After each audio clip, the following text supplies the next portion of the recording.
नमस्कार, आप सभी का स्वागत करती हूं भारत 24 पर। मैं हूं आपके साथ पूर्णिमा मिश्रा। शाम के 6 बज चुके हैं और वक्त है दहाड़ का।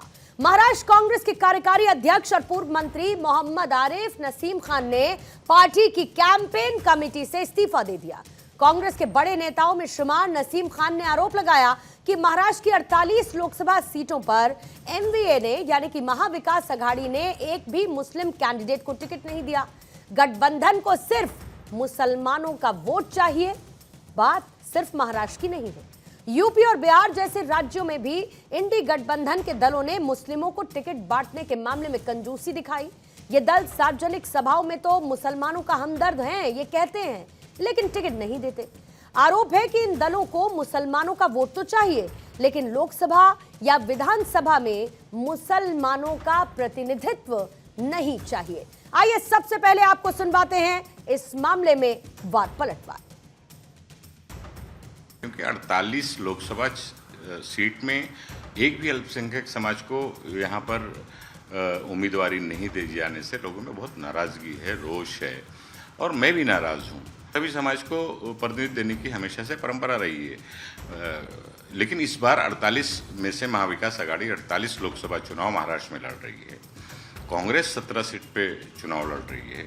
एक पे भी उम्मीदवार अल्पसंख्यक समाज का नहीं दिए जाने से लोगों में बहुत रोष है।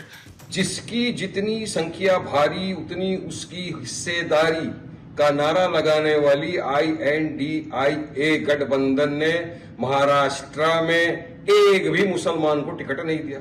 48 लोकसभा की सीटें हैं, जहां पर अगर हिस्सेदारी की बात की जाए तो कम से कम 3 टिकट मुसलमानों को मिलना ही चाहिए था, मगर ये महाविकास अघाड़ी जो अलायंस है, इन्होंने एक भी मुसलमान को टिकट नहीं दिया। क्यों भाई आप मुसलमानों को टिकट नहीं देते?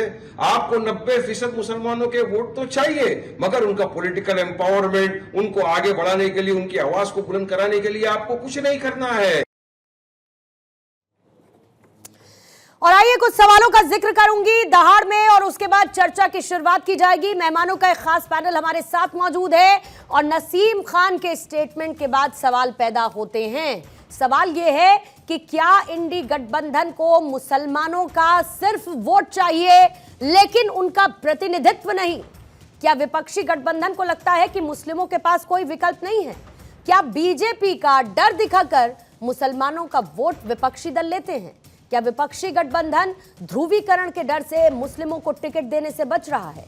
क्या विपक्षी दलों के इस कदम का फायदा ओवैसी को मिलेगा?